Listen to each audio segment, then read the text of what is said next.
Now, telecommunication service provider Safaricom has been accused of abusing dominance, thus charging their customers high prices on services the company offers, from data to voice calls and text messaging.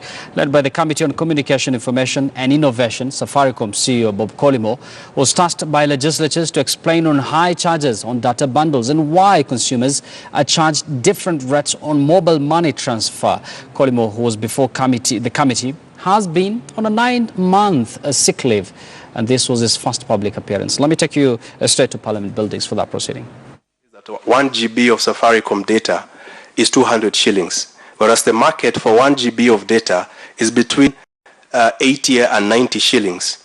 Would be out of this market. Customers would simply just switch to the mobile provider where they can get a GB at 90 shillings. We don't have market power. We have to go where the market is. So if we go and then price at 90 shillings, our competitors come and say, now look, they have moved the cheese. We cannot enjoy the benefit of the price cut that we had planned.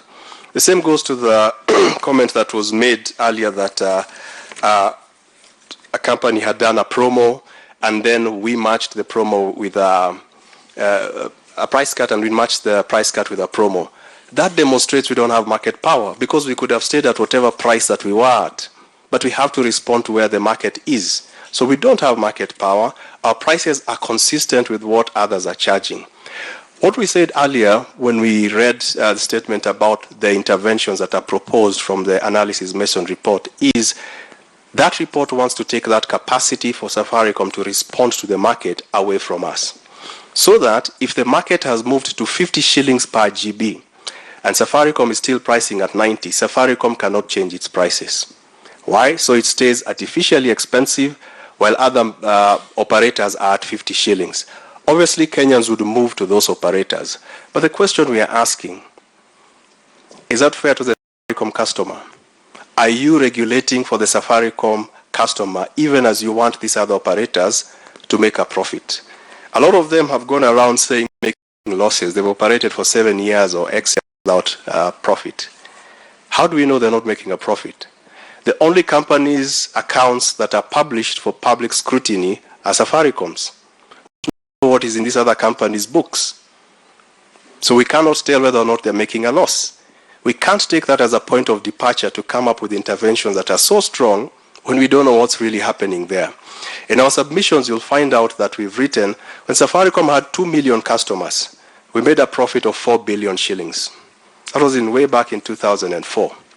If someone has 8 million plus customers and comes and says they are making a loss, we really need to start asking the right questions, especially since those books of accounts are not public. The fact that 1 GB of data is given a timeline of 24 hours and then you need to buy an additional bundle for it not to expire. Again, this is a market practice. It's a question all over the world. Why should my bundle expire? Why should it be 30 days or whatever? And you'll find that a lot of players have moved away from unlimited. Any player who's issuing unlimited resources out there is quickly going out of business, is digging a hole for itself. It is how these services are sold.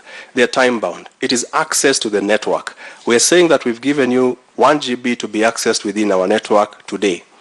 If this service needs to be rolled over to tomorrow, we need to reallocate those resources for tomorrow. And the way we do it is asking you join it with a new bundle, whatever amount. You don't even need to buy 1 GB. Even if you buy 1 MB, we're able then to dimension that service.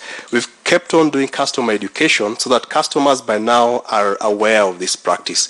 And it has been beneficial to them because I may want to buy a particular bundle and use it for a particular thing today. Maybe today I need to do heavy downloads. It's Monday, I've got to prepare for the whole week. Therefore, they do a lot of work. And then when they don't need it on other weekdays, they actually take what they need and not huge bundles. Story Ibambe. Who sets the target? What is the target? We have provided this information to the regulator, and that's why Story Ibambe is in the market.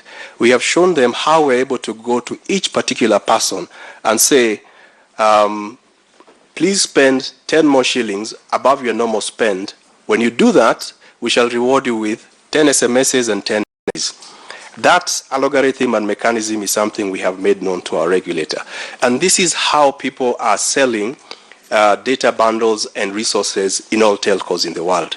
If we were to say we remove that, we're just basically positioning Kenya to move backwards. This is something which the right person who could have queried what's happening and what's going in there has been given the right information. So every Kenyan has a different target, because within our network, we know how much the chairman spends, we know how much Ms. Kibe spends, and we can each give you a target, which if you overtake, you get a small reward. I want to come to the questions that were raised, or the issues that were raised by Honorable Osotsi, where he asked, did we participate in the analysis Mason report, and to what extent did we get engaged?